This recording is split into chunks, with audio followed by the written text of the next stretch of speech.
Hello fellow cultivators, welcome to the 9th episode of Rewrite Destiny tier list of the game Tale of Immortal. So it's actually the 8th episode of all the list of the Destinies. And previously we talked about those ones which are only available after Reborn Transcendent. And from this episode, it will be some of you probably have expected for this from quite a long time back. Or maybe there's nobody, who knows. So we're talking about Sect Destinies in this, or maybe even including next video, depending on how long this video will be. And Sect Destinies are the ones you can get from your Sect. If you have questions about what is that, check out the first video of this entire series, which talks about what are the general knowledge of the Destiny. So basically you go to Spirit Pavilion, you have in your Sect, you have a Destiny, and if you break through in your Spirit Pavilion, you are guaranteed to get this Sect Destiny in your list. So this is one good way to guarantee something in your Destiny list, especially useful in Chaos. Some of them quite good, some of them meh, but in general, the percentage of good Destinies in your Sect Destiny are much higher compared to the percentage of good Destinies in the general Destiny. So that's why it's also something like when you do not know, when you're in Chaos, let's say if you find out there's nothing good in your Destiny list, maybe load the save, go to Spirit Pavilion, break through a game, at least you get this Sect Destiny, so you can choose this one, which, let's say, most of the time, 70% of the time, will be better than your general Destinies. Okay, that's all the crap, but now let's start with. Actually, we'll start with two Destinies together. One is the word together, the second one is Raging Flames. So what do they do? I will first introduce. So the word together. Get invisibly when on the verge of death for 2 seconds. So it's one of the near-death Destinies. And I do not know if you take this thing, will it switch off the function to change your Destiny via the mystery mushroom or not? Probably yes, so be aware of that. But when you take this, then it deals damage to all enemies that has 15% true damage of their maximum HP. Triggers one time maximum per battle, of course. So what's the use of this thing? So basically, when you die, you can bring down your enemies, all the enemies, 50% of their maximum HP, which is actually quite good. Like, I know you know those cases where you are dealing with fighting a mythical beast, and you are in a very, very nervous stage where you have a little bit HP left without any pills. He also have a little bit HP left, and then just when you're about to kill him, he kills you first. It's a very, very annoying, frustrating experience. With this Destiny, you are good with it, because when he kills you, you do not die. Instead, he will lose 15% of his maximum HP. So if his HP is less than 15%, he dies, you survive. Yes, everything is great. So this is also really good against some NPCs, not all the time, but like if you, I'm talking like this not in a min-max way, but in general fun way. If you have this Destiny as your Sect Destinies, and all your haven't chosen in your Sect and yourself have this thing, in a Sect battle, you know there's some guy who is super strong and kills your disciples. But every time your disciples are killed, it brings down 50% of your maximum HP for of them. So as long as there are 6 or 7 times deaths, then that super strong cultivator will also be brought down. So it is one way to play. But here comes the fact that why I want to talk about this one and the next one together. So the next one is called Raging Flames. What does it do? The power ultimate is increased 50%, but ultimate skill has additional cost of 10% of maximum HP in addition to the energy cost. Looks like a Destiny which makes your ultimate stronger, which is great, right? But has nothing to do with this thing, right? No, but the trick is, Raging Flames can be used to suicide. So this 10% of maximum HP, in addition to energy cost, doesn't care if you have less than 10% of life. So if you have less than 10% of your HP, maximum HP, you use your ult, you trigger this, so you will die. And when you die, you trigger the world together. I mean, you do not really die because you get invincible for 2 seconds. And then you will immediately get rid of 15% of enemy maximum HP. You might be thinking, but why would I do that? This is just 15%.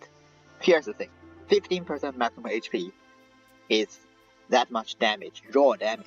This damage can be amplified by fairy flames, you know what.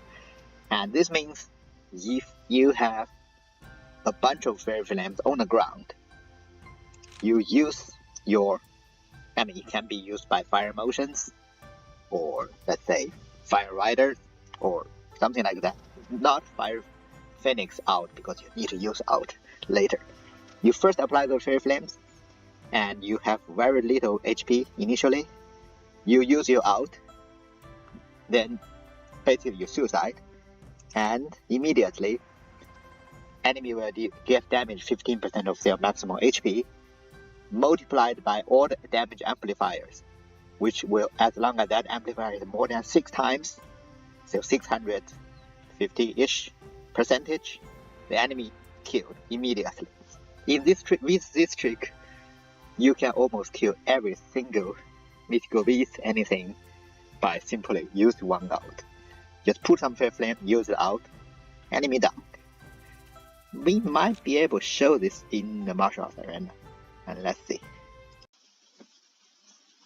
Actually, I realize I can't show it in arena because I won't die when I use this. But let's try to use this against a mythical beast. And I am not equipping any useful sub-skills, so which means my attack is very low. It's probably less than the defense of this. And I have 2 HP, so I'm a bit scared of this. Let's hope it will work out. So if I do this, and use this, I need to build up a bit more fairy flames, because this is not just enough. Now I use my ult. I die, and enemy dies.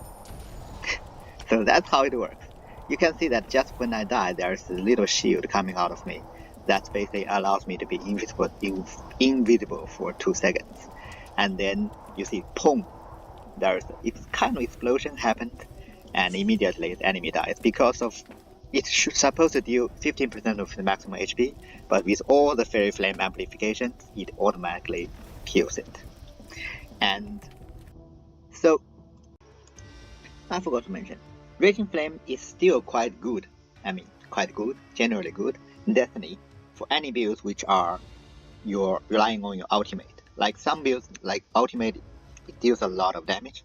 I mean, a good example is just now this one, the water ultimate, Heavenly Ice Eye, one of the greatest damage source. And in those cases, yeah, by all means, if you can take this one, because it's 50% of damage increase, it's a lot. Like, you might only, like, later on I'll be probably talking about like cloud piercing or lightning, or what is the other one called, always someone better. That's like 30% of damage increase, for, of course, for everything, but that's considered generally quite good Destiny. And 50% is more than 30%, even though it's only for out, but some builds your out deals quite a lot of damage, so it's not a bad Destiny by itself. I mean, you can just take it. The next one in the list of Sect Destiny I want to talk about is Blade of Heaven's Eye. This is a very special Destiny in the sense that it is one of the greatest ones if you are against higher realm NPCs or higher realm enemies, because what it do is convert the minimal damage dealt by the attack change to 665, so this number changes per realm. If you have low realm, maybe that's much lower, okay? And but the point is, otherwise, without this thing and without true damage source like palm internal injury, you deal damage to enemies which have higher defense than your attack, only 1. However, with this thing, the 1 becomes a certain number, 665, and this number can be amplified by damage amplifier like fairy flames. This is one of the base of, go against higher realm enemies. Like in some of my videos, like Fire Tornado build, I say that Blade of Heavenly Eye and Internal Injury Palm, they are both good. You have both, then it's better. But you even without Palm, if you just want against higher level NPCs, use this guy, Blade of Heavenly Eye. And it's a quite good thing. So back before, let's say, back before the Reborn Transcendent update, this was considered one of the best Destinies because not at that time, first of all the damage amplification makes this thing quite useful, right? And also because at that time maximum you can get is enlightenment and NPCs can become transcendent. In order to deal with NPCs you need this thing. But now since you as MC can go to transcendent, so if you already add transcendent, then you feel like this is not that useful anymore against most of the content because 6x6 base damage not that much, as you probably know. And if you make a build properly, even against most difficult enemies, the base damage you do is probably more than this. So then this becomes kind of a waste of slot. But let's say if you still have damage amplifications like Fairy Flames, etc., this is not that useless neither, in the sense that it still does some damage too. I mean, I'm saying it quite vaguely. So in my opinion, this is not that great anymore. Once you reach Transcendent, you can get rid of it. But during your progression, you might have to deal with higher level NPCs. And if you have this thing, then it's make you much stronger against them. So I would still recommend it. It's good. And in general, I mean, there are some Destiny later on, it's also like this. It's good in general. I would always recommend you to take it. But at end game, if you want min-max, you might want to get rid of it with some kind of rewrite Destiny items. So it's the same thing for Blade of Heavenly Eye. And only in very niche builds like Fire Tornadoes, then yeah, by all means take it as well. It's still quite great. Now, yeah. And since we are talking about Fire Tornado build, and you probably remember No Trace Left in Snow was also there in that video, because what does it do is increase your agility by 20% and immune to damage every 10 seconds. So this immune to damage thing basically grants you a shield, which, I mean, any shield in this game are kind of immune to damage for one time. Basically, it can block infinite amount of damage for one time.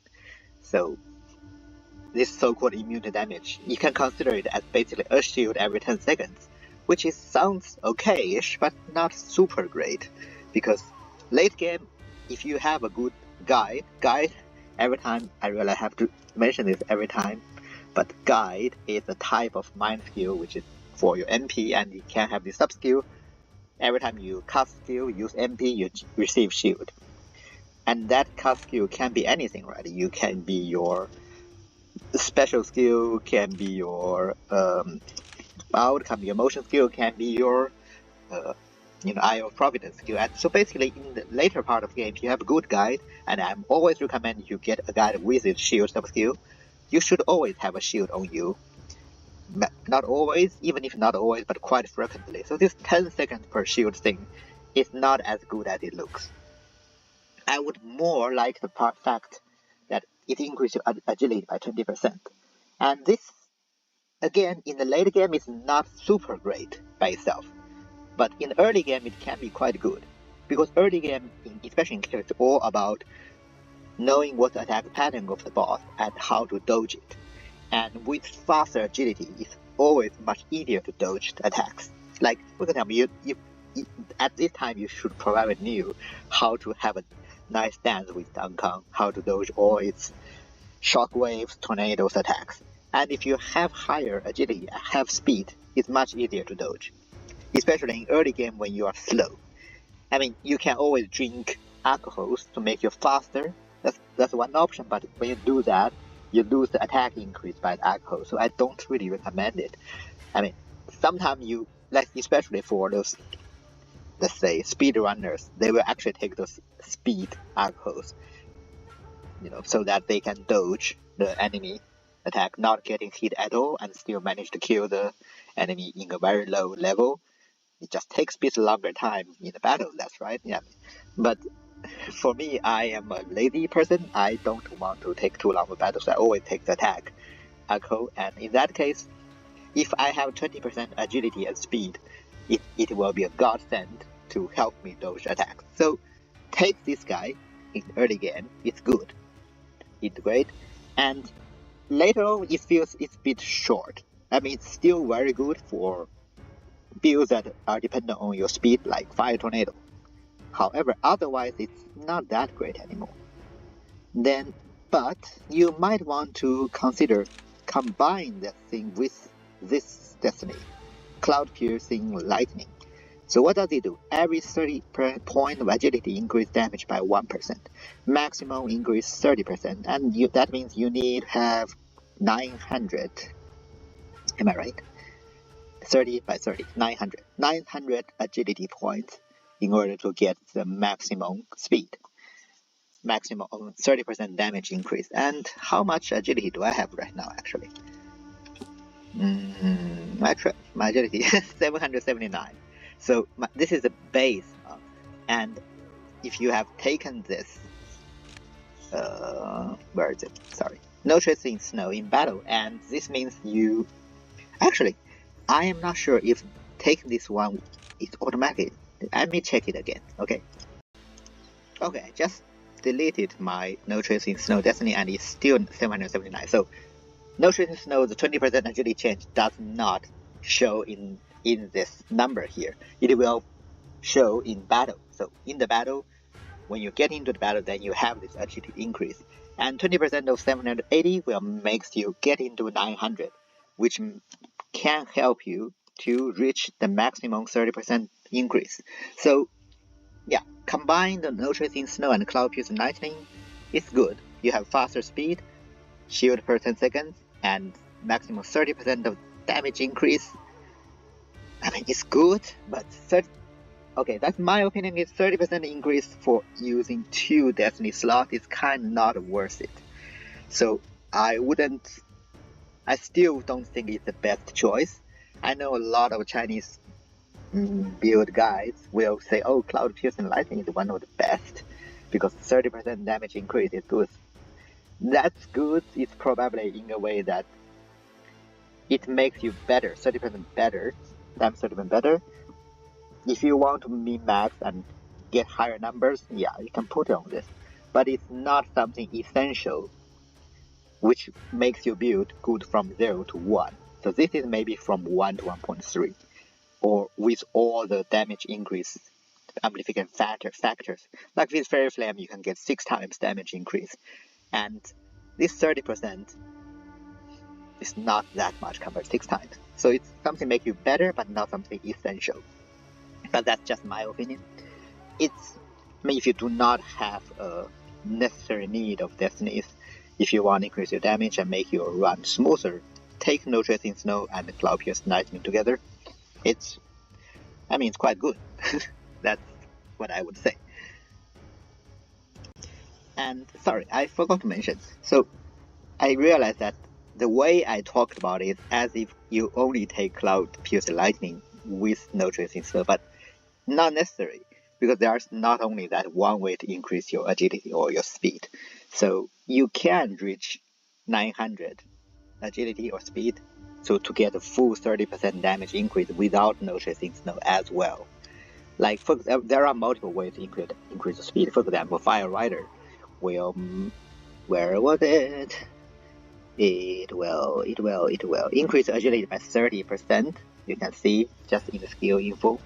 So this itself makes agility 30%. So this is one way, and obviously Tornado increase agility as well.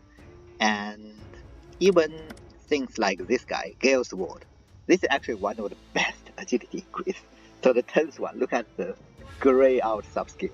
For every stack sword select consumed, your agility will increase by 0.11% for 2.5 seconds. If you comprehend this guy to maximum, and every time you consume like more than 10 stacks of sword slash, you become so fast that you literally can't control yourself. You press down button once, you are literally from the left to the right to the screen.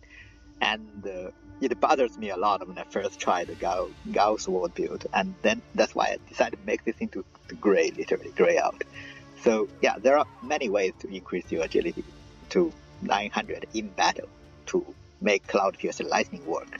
So you don't need to take those two together. It's just No Chasing Snow itself is in general not a bad Destiny, and you can combine this thing to make them work.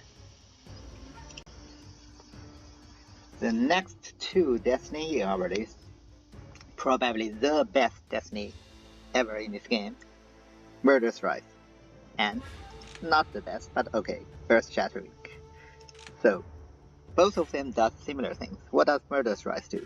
After every 50 damage dealt, attacks in the next 5 seconds are guaranteed crits, and the crit rate increased by 100%. Basically, that means you have minimum 200% crit. So basically, every time you crit, you do 2 times damage. That's what it means. What does it mean? And the final crit rate at least, the final crit at least 2 is actually written here. I'm sorry, my bad. So you does increase the crit rate of 100% as well. So if you have one, let's say if I have currently my crit rate 600, so it will become 700 when the Murderous Rise is switched off. And the final crit value is depending on the enemy's crit defense as well. And for things like Immortals, they probably have 1000 crit. So yeah, it's crazy how crazy chaos is. The enemy have if they have 1000 critical defense, even I have 700 critical damage. Since it's less than that, then I will, without a Murderous Rise, I will only do 1.25 times damage even when I crit. But with Murderous Rise, within 5 seconds, I will do 2 times damage. That's what it means, final crit at least 2. Okay? So I hope I explained this clearly. But for example, if I'm against the enemy who is not the Immortals, who are much more useless, let's say it only have, against myself, okay? Against myself, if I crit, normally I will have 200%, which means I will do 3 times damage, if I'm not wrong. Yeah, 3 times damage. I could be wrong, or 2 times. I don't remember how it's actually calculated, but now with Murderous Rise, since we'll add 100 to it, so I will do 4 times crit instead of 3, or let's say 3 times instead of 2 if the other case. So as you can see, in those cases, Murderous Rise make it really good. Like especially when the enemy's critical defense is close to your critical damage, then this 100 critical radius also makes your crit much more deadlier. So it does have a cooldown 15 seconds, and every time you switch on Murderous Rise on, there's a little icon there around here. So a blue icon there. So make sure you look at that thing, because you want to make use this 5 seconds of guaranteed crit to deal all your deadly attacks. Like, for example, in my Spear build guide, which is have a clickbait title, is Spear really unplayable in the game? I always wait till Murderous Rise, that icon appear, and then I start use all my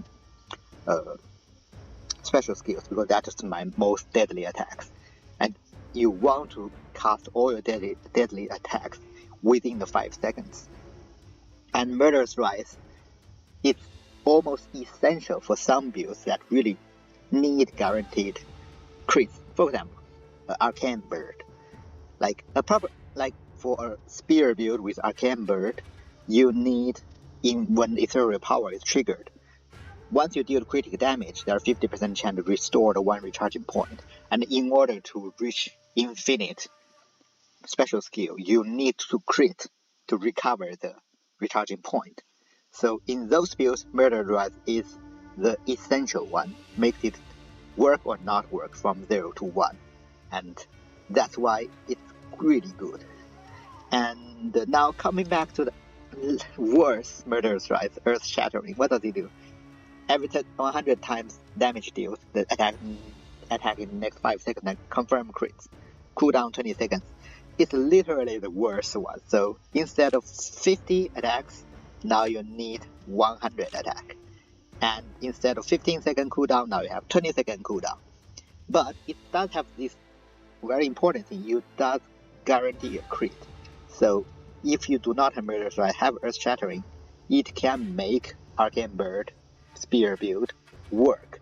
So it can make it from 0 to 1. So that's one important thing about it. However, what makes it worse, not only that the trigger condition is more, cooldown is more, but also it does not have the fact that it increases your critical damage rate and a guaranteed 2 times final critical rate. So if you do not have other ways to increase the critical damage, then even if you crit, you can probably only deal 1.25 times damage, which is make it much worse than Murderous Rise. However, now everyone knows that with a Feast, Divine Power, with this thing that you, every time you stun an enemy, your critical damage increase 110% for 4 seconds. You reapply stun within 4 seconds, increase more. In those cases, your critical damage will very fast increase to 2000, doesn't matter. So that you, because what it doesn't matter is because the final critical damage have a maximum which is 5 times, so 500%. So even if you have 10,000 critical damage and enemy's critical defense is 1000, you're supposed to have 9,000 difference, but it will only do 5 times more damage. But with this thing, if you have this thing, Feast Divine Power, you have a stun way, either by Feast out, like this guy, shield, or by a, you know what, Eye of Providence with Hatui Berry, Rushing Thunder skill to stun enemy. Both cases, you can increase your critical damage rate, so basically make your Murderous Rise and Earth Shattering almost as good as each other. The only difference will only be, precondition 100 and cooldown 20 seconds. But otherwise, with this setup, correct setup for crit build, these two can be as good as each other. So Earth Shattering can be quite good as well. But in general, Murderous Rise is really great. I mean, the fact that it guaranteed crit with a proper crit build, it's insane. 5 times more than guaranteed 5 times damage in 5 seconds. That's 500% damage amplification compared to like Cloud Piercing Lightning, which is 30%. I mean, even if you have cooldown 15 seconds, which means you divide it by 500 by 3, that's still 160% damage increase compared to 30%. So it's really good. Not mentioning that for builds that requires a crit, like Spear, this is a godsend, a really essential one. The next one in our list is Tiger Spirit Dragon Soul. So it's something almost like Crouching Tiger, Hidden Dragon thing. So again, it is a good one, pretty great one, I would even say. So what does it do? It's 40% damage, additional damage when special skills hits the enemy. Dragon Roll deals 250% of total martial skill in damage. Tiger Hold deals 250% of total spiritual in damage. Triggers maximum 1 time per every second. So it is additional damage, 40% chance to trigger every time you special skill hits the enemy. And so first of all, there is a bug. It's not 250% of total martial skill in damage. It's 250 seconds of your high risk martial skill. Same thing for 250% of high risk spiritual skill. So this makes the damage 6 times less than it's supposed to be. And that is a bit annoying because, let's say in this way, let's look at, so I have 1000 martial skill at Transcendent, and my Shattered Sword deals 6000 damage. So if it's maximum, so right now the Tiger Spirit Dragon Roll, whatever, Tiger Throw Dragon Spirit, it will deal 250% by 1000. So let's say 2500 damage. It's 2500 damage increase compared to 6000. So it's not that much, and it's 40%. So you multiply by 40%, it becomes 100 again. So it's 1000 damage increase compared to 6000. It's not too bad, not too good. I mean, great in general, but if it's actually all 6 together, then it's almost doubles. It almost have another special skill. It will be much better. So sadly, that is what it is. What it is. I mean, okay, I heard this from Chinese forums and stuff, so I'm not sure if it is the case, but I think that is probably the case. So now another thing about this is it triggers maximum 1 time every 2 seconds. This is way too much simplification of how it works.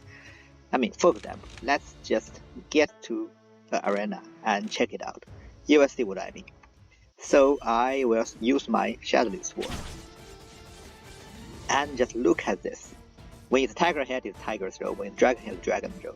It's triggered multiple times, right? That's definitely less than 2 seconds. Let's try it again. Just look at this. So that is what exactly what makes it a bit weird. You might be thinking, what the hell it is? So the 2 seconds limit is there, but it's more like, so if you can use your special skill less than 2 seconds, then it will only trigger once, alright, within the 2 seconds, which is almost impossible for most of the builds. For things like Shattering Sword, you use it once, it releases 14 sword, then this 2 seconds doesn't matter, because it all the 14 seconds share this 2 seconds. So basically within 2 seconds, it can trigger 14 times. If you're lucky, if you're unlucky, 14 would be 40%, maybe 6 times, and still. So this 6 to 14 times, it doesn't care how about 2 seconds cooldown, so it can trigger all the time. And the next time you use it, which is of course already past 2 seconds, because my special skill cooldown maximum can go to 4 to 5 seconds. Then you can trigger it again. So in the way, you can almost ignore this triggered maximum 1 time every 2 seconds. And this also goes for a continuous skill, for example, lightning.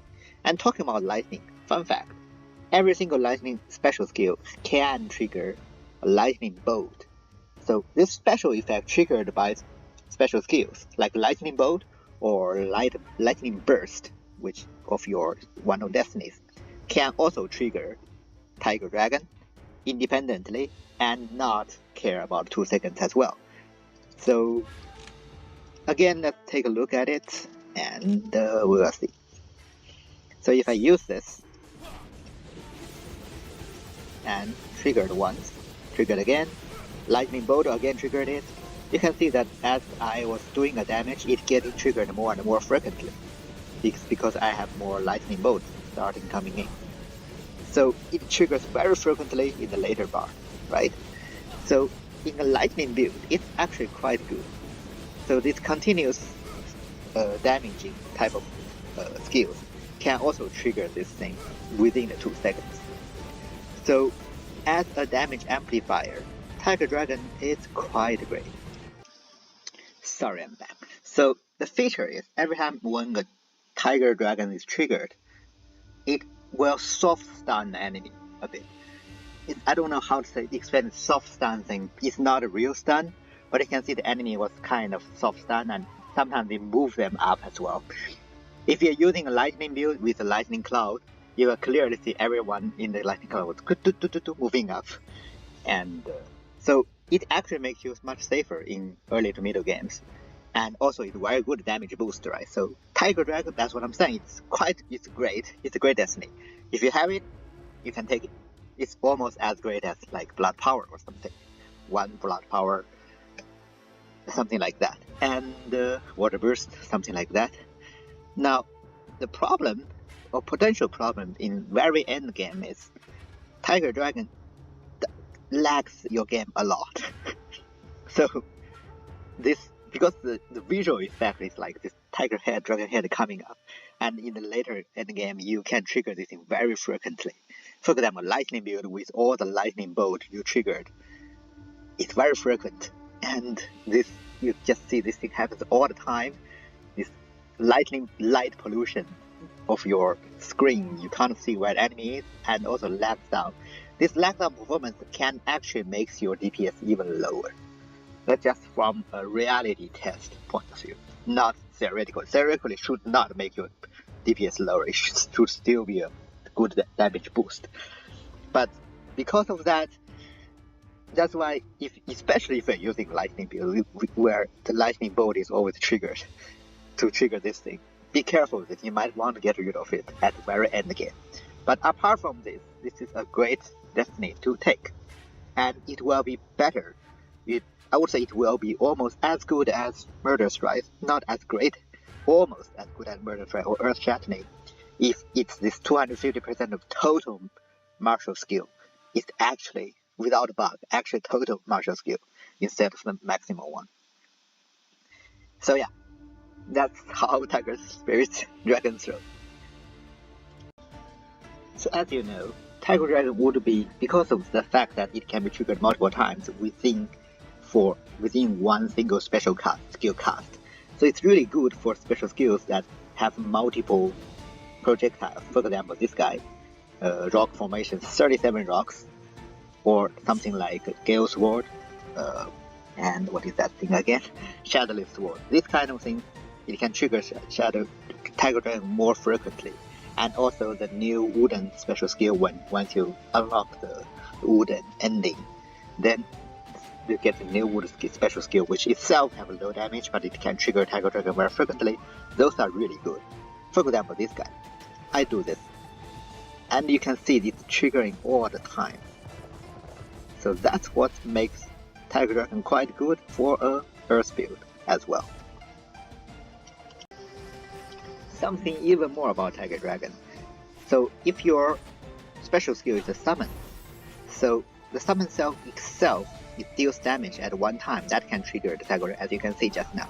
It triggered once, and this one doesn't trigger. But the summon's attack won't trigger Tiger Dragon. As you can see, it has been keep on attacking. It has never triggered. I was wondering, will it ever be triggered even if it's only triggered once? Am I just super unlucky? But yeah, the initial damage when you use this thing, yeah, just now it triggered. So initial damage can trigger, but the summon's attack won't trigger it. Alright, I realize it's getting too long, about 40 minutes, and every single of my long videos gets very bad responses, like less likes and so I will end the first part of the Sect Destinies here, and in the next episode I will talk about the rest of the Sect Destinies. I mean, you might think I've been talking about good ones. That's mostly true, but in the next episode there are some few not so good ones, but there are also some quite good ones. So keep tuned. And as usual, thank you for watching, and if you like this content, leave a like, subscribe, make a comment, and I will see you next time.